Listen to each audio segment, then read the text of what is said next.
Meléoléona, c'est vraiment la reine de ce manga, elle est monstrueuse. On se retrouve pour la review du chapitre 358 de Black Clover, le combat Meléoléona vs Maurice. Et franchement, Meléoléona, je le dis, je le redis, c'est la reine de ce manga, c'est la god de ce manga, elle est incroyable. Bon, on commence le combat Meléoléona contre Maurice, le combat est juste excellent, mais surtout, Meléoléona va être monstrueuse dans le combat. Donc déjà, faut savoir que Maurice, il a arraché un bras à Meléoléona dans le dernier chapitre, mais surtout, il a un pouvoir appelé Opération, qui lui permet non seulement de décomposer toutes les choses qu'il touche, mais en plus de ça, il peut régénérer ses mains quasiment à l'infini, ou en tout cas presque, et à une rapidité déconcertante. Donc vraiment ça va être un combat où ça va être le premier qui lâche qui va perdre ce combat là, parce que d'un côté on a Maurice avec sa technique, sa magie de décomposition, ce qui fait penser pas mal à Shigaraki dans MHA, et donc on a Meléoléona qui elle au contraire va passer directement dans son mode de flamme infernale. Voilà, toujours un mode ultra stylé,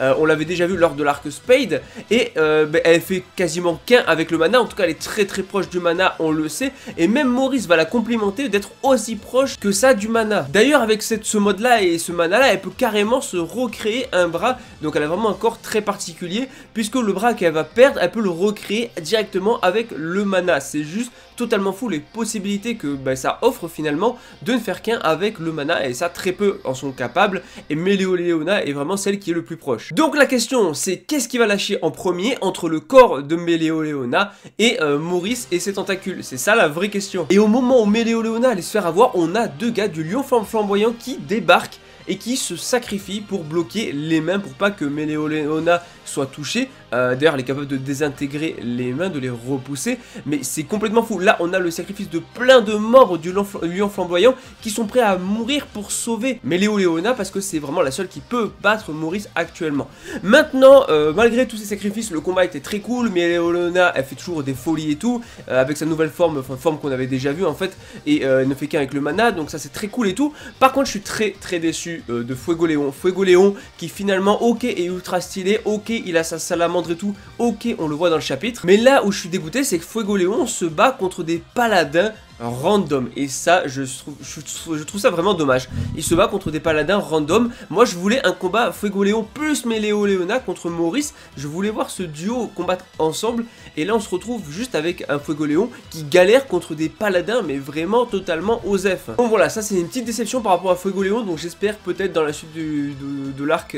j'espère avoir un beau combat, et qui va pas juste se battre contre des randoms, parce que Fuegoléon c'est un personnage qui a été beaucoup écarté de l'histoire suite à ce qui s'était passé à l'époque et tout, quand il a perdu son bras et qu'il est resté dans le coma, et donc le faire revenir pour qu'il ne combatte pas vraiment, je trouve ça dommage. Sinon faut savoir qu'il a capté, voilà, Maurice a quand même pas une réserve infinie non plus, il peut pas se régénérer à l'infini, mais il peut pas décomposer à l'infini non plus, il y a forcément des limites, et ça Meléoléona en est consciente et va tout faire pour essayer justement de se débarrasser de lui. D'ailleurs elle va motiver de fou le lion flamboyant qui est prêt enfin ils sont tous prêts à se sacrifier, il y en a plein qui vont se sacrifier pour elle, et à force d'utiliser son mode de flamme infernale, on voit clairement qu'elle est de plus en plus chaud, on voit qu'elle commence à saigner de partout, mais elle va pas abandonner, elle va lancer une attaque pour sa brigade, pour les membres en tout cas de sa compagnie qui se sont sacrifiés, et elle doit brûler Maurice